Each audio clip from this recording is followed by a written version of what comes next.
لە تەوەریەکەمی بەرنامەی بەیانی باش کوردستاندا باز لە یادی 50 ساڵی کۆچی دوایی هونەرمەندی گەورەی کورد حەسەن زیرەک دەکەین. ئێمە باز لەو یادە دەکەین، لە هەمان کاتدا باز لە مێژووی ئەم هونەرمەندە گەورەیە دەکەین و تایبەتمەندیەکانی. بێگومان من گفتوگۆی ئەم بابەتانە دەکەم لەگەڵ کاک مەجید زیرەک کە هونەرمەندی میلی بژێکی ڕاستەخۆ لە کەلارۆ لەگەڵمان دەبێت. گفتوگۆی ئەم بابەتە دەکەین و ورتەکاریمان بۆ دەگوازێتەوە. بانی باش کاک مەجید، سپاس بۆی لە تەوەریەکەمی بەرنامەی بەیانی باش کوردستاندا لەگەڵ ئێمەدا بەشداری. ئەمڕۆ یادی 50 ساڵی کۆچی دوایی هونەرمەندی گەورەی کورد حەسەن زیرەکە. ئەمێ بزانم لەم یادەدا چ پەیامێکت هەیە یاخود چی بە بینەران یاخود هەوادارانی هونەرمەندی گەورە حەسەن زیرەک دەگەیەنیت؟ بەیانی ئێوە و تەواوی بیسەران و بینەرانی عزیزمان باش، لە ساڵڕۆژی 50مین ساڵڕۆژی کۆچی دوایی هونەرمەندی گەورەی گەلەکەمان حەسەن زیرەک سەری ڕێز و نەوازش دانێنم بۆ هونەرمەندە و تەواوی هونەرمەندانی کوردستانی عزیز. خۆم بە خوێندکارێکی ئەو مامۆستای ئازانم لە ماوەی 35 ساڵی بواری هونەریمە کارم کردووە و لاسایی ئەو هونەرمەندەم کردووە و چەند گۆرانێکی مامۆستا حەسەن زیرەکم تۆمار کردووە چی بەدەنگ چی بەڕەنگ. بەڵێ کاک مەجید، ئەمەوێت کەمێک باز لە مێژووی هونەرمەند حەسەن زیرەکمان بۆ بکەی، باز لە مێژوەکەیمان بۆ بکەی، لەوانەیە بەشێکمان ئاشنای مێژوەکەی بین، بەڵام ئەمێ وردەکاریەکان لە زاری ئێوە بزانین. حەسەن زیرەک لە 29 یانزەی ساڵی 1920 لەدایک بووە، لە 26/6/1972 کۆچی دوایی کردووە. هەر لە مناڵیوە ئەم هونەرمەندە بە تەمەنی بە بەدبەختی و بە کوێرەوەری بەسەر بردووە. زۆربەی گۆرانیەکانی خەڵک ئاشنایەکی تەواوی هەیە، نزیکەی 1500 گۆرانی زیاتری تۆمارکراوی هەیە. لە زۆربەی رادیۆ و تەلەڤیزیۆنەکان لە بەشداری گرنگی هەبووە، واتە لە رادیۆی بەغا 1953 ئەم هونەرمەندە بەرهەمی بووە، لە رادیۆی تەلەڤیزیۆنی کرماشان، لە هەموو رادیۆ و تەلەڤیزیۆنەکانی ئەو کاتە حەسەن زیرەک دەورێکی باڵای هەبووە. بەڵێ کاک مەجید، تۆ وەکو هونەرمەندێکی میلی گۆرانیەکانی هونەرمەند حەسەن زیرەکە وتوەتەوە، منەمێت گۆرانیەک لە زاری ئێوە گوێبیستی بی.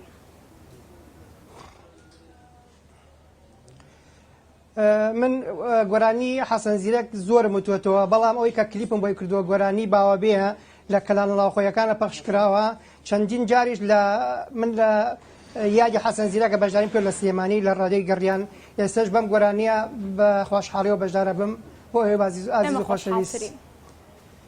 دەسمەڵ حەریری شیرینە باڵی هەیگوینە تعجب لا يدامينم بوشي دلي خامجينا باوابي وباوابي ولي من الامر تورابي ما جدابين ويا حسوات كبير وريس وابي ما جدابين ويا حسود كبير وريس وابي دسم الحريري دوبر مردد كرد خولي باسري اقر حزيناكي بمرم بمشيل وناس كاد ونبري باوابي وباوابي ولي من الامن تورابي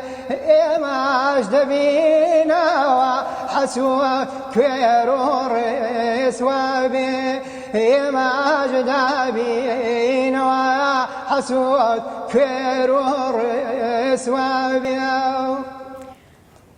بەڵێ دەنگە خۆش بێ کاک مەجید، لە شستاخ بێت. کاک مەجید، هونەرمەند حەسەن زیرەک زیاتر بە چ جۆرە مەقامێک ینی گۆرانی وتووە، چ جۆرە مەقامێک زیاتر ئەم تەرکیزی کردۆتە سەری؟ ئەتوانم بڵێم حەسەن زیرەک زۆربەی مەقامەکانی وتوەتەوە، سێگا، چوارگا، ناوەند، بەیات، حیجاز، عەجەم. ئەوەی من شارەزایم لێ بێت زۆر گۆرانیەکان حەسەن زیرەک زۆری وتوەتەوە.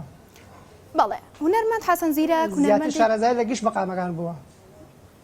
بەڵێ هونەرمەندێکی ڕەسەنی کوردیە ئەمە بزانم بێگومان هونەرمەندی دیکەشمان هەیە کە لە ڕابردوودا گۆرانیا و تۆ تا ئێساش بە زیندوێتی ماوەتەوە بەڵام دەکرێت بڵێن کە لە ڕابردوودا ئەوەی جیای کردوتە هونەرمەند حەسەن زیرەک لە هونەرمەندانی دیکە چی بووە واتە تایبەتمەندیەکانی ئەم خوان لە چی دابینیوەتەوە یعنی زۆر باز لەوە دەکرێت کە چەندین تۆنی جیاوازی دەنگ یاخود ئاوازی جیاواز تەنها لێ گۆرانیدا چڕ کردوتەوە.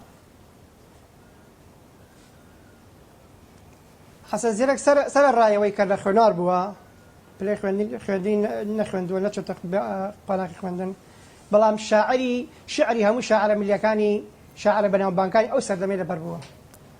زیرەکی حەسەن زیرەک لەوە دەرەکەوێت کە ئەو لە خوێنەوار بووە.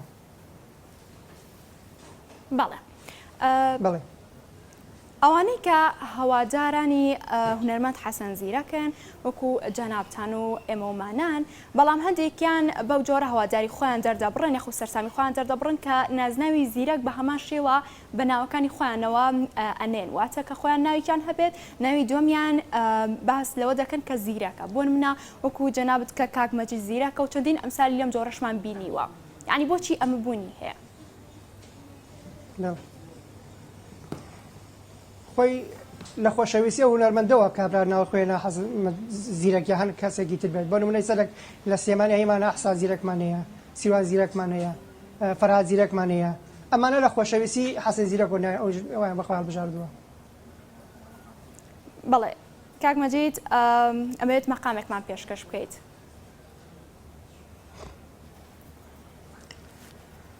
ئەیوەتە شاخەکان لانەی شێرانەوە ئەیوەتە شاخەکان لانەی شێرانە بەچکە شێرێگەیوەتەن حازر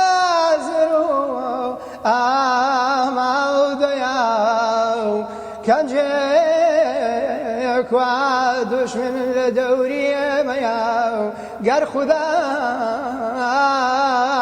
پشتیوانی ئێمەیە.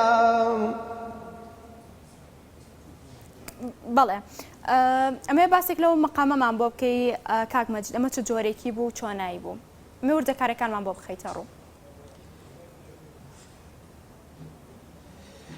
وڵا وەکو ئاماژەم پێ کرد حەسەن زیرەک لە زۆربەی بوارەکانی مەقاماتە شارەزایی زۆر بووە. ئەم مەقامەش بەیاتە بەیات بۆ مەقامێکی ئاسانە ئەو مەقامانەی کە بەزاری هونەرمەندە بەزاری ئەوانەی کە شارەزایان لە بواری مۆسیقی هونەرە بێت بە ئاسانیەتە دەمیان. مەقامە ناڕەحەتەکان کام ئەوانەی کە زۆری ئەستەم بێ و تۆزە گران بێت حیجاز عەجەم نەهاوەند ئەمانە تۆزی ناڕەحەتن. کامڕۆ یادی 50 ساڵەی کۆچی دوایی هونەرمەند حەسەن زیرەکە منەمێ بزانم بۆ ئەم یادا چه کار و چالاکیەک لە کەلار هەروەها لە شارەکانی دیکە و ناوچەکانی دیکەی هەرێمی کوردستان بەڕێوە دەچێت. زۆر بەداخەوە بەهۆی ئەم وەزعی و ئابوووریەوە لە کەلار هیچ مناسبەیەک بۆ حەسەن زیرەک نەکرێەوە بەڵام بەرادان لە تۆڕی کۆمەڵاتی فەیسبووک هەرێک لە لای خۆیەوە محنەتی و ناڕەحەتی خۆی دەرەبڕێت بۆ میادا. منیش بەناوی خۆم و کۆمەڵی هونەرمەندانی ملیگ کەلار گەرمیان هەرچەنە بەندە لێپرسراوی ئەم کۆمەڵەیەم هاوخەمی خۆم دەرەبڕن جارێکی تر بۆ کۆچی دوایی هونەرمەند و کەڵە پیاوی مامۆستا و قوتابخانەی هونەری کوردی مامۆستا حەسەن زیرەک.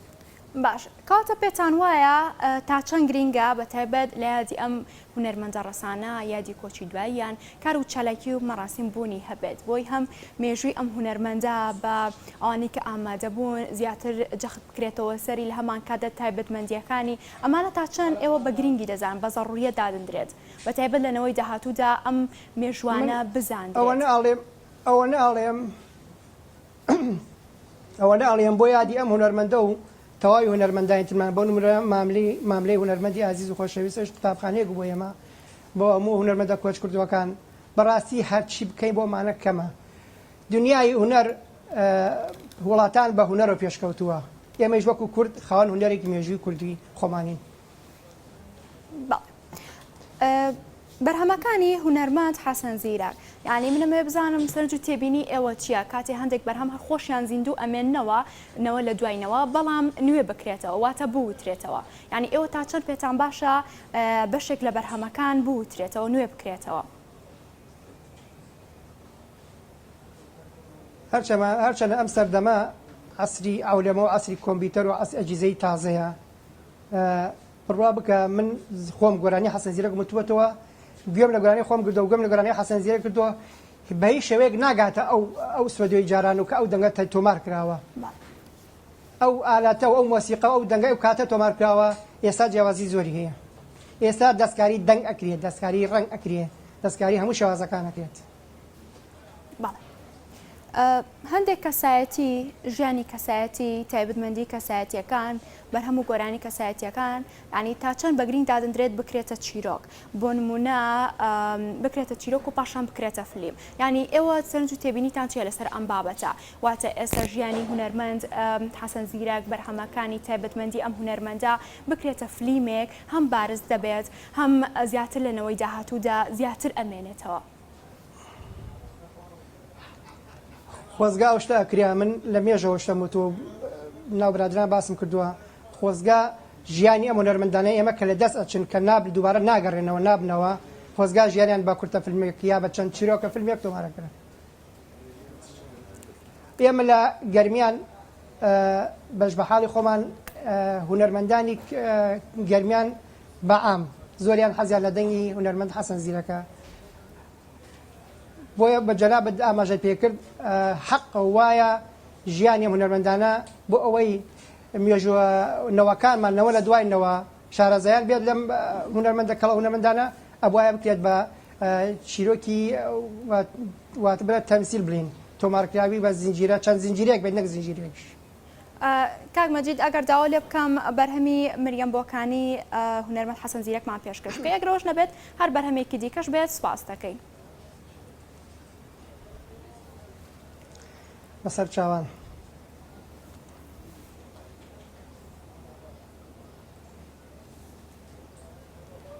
ئەرەیا سوورەتان ئاوارەی وەی مەڵ بابەرێزاوە ئەڵەیا سوڵتان ئاوار جوانێ مەڵ بابەرێزاوە ڕەبی بە بکارمانە ببرێ خالقە بادەم لا یارزاوە ڕەبی بە بکارمانە ببرێ خالقە بادەم لا یارزاوە هەروایە و هەروایە ڕووی پەنجارەی لاوبایە هەروایە و هەروایە ڕووی پەنجارەی لاوبایە یارم دەچێت بۆ سافەر ئاگادی لێی بێخۆدایە یارم دەچێت بۆ سافەر بیپارێزە خۆدایە ئەرە یاری کەس دۆساکەی یانا لە دوڕێ وڵاتە ئەرە یاری کەس دۆساکەی جوانێ لە دوڕێ وڵاتە ئەرێ لە غەمزێتر ئازیزی چێدا ساڵاتە هەروایە و هەروایە ڕووی پەنجارەی لاوبایە هەروایە و هەروایە ڕووی پەنجارەی لاوبایە یارم دەچێت بۆ سەفەر ئاگادی لێی بێخۆدایە یارم دەچێت بۆ سەفەر بیپارێزە خۆدایە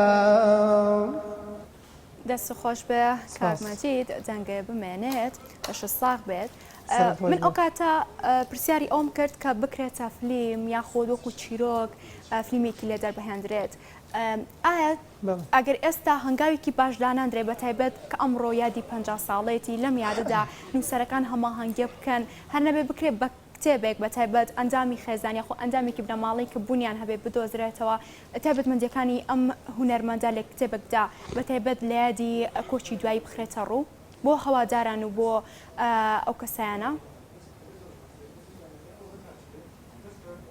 من لێرە داوا لە وەزارەتی ڕۆشنبیری یەکەم داوا لە کۆمەڵی هونەرمەندانی کوردستانەکەم داوا لە کۆمەڵی هونەرمەندانی ملیەکەم کە ئەو دەست پێشخەری بەڕێستان بە بەهەند وەرگریت ئیشێک بۆ کەڵە هونەرمەندە بکرێت و بە هونەرمەندانی داهاتووشمان انشاءالله بەڵێ چ داواکارێکی دیکەشت هەیە بۆیە بەرهەمەکان هەمیشە بە زیندوێتی بمێننەوە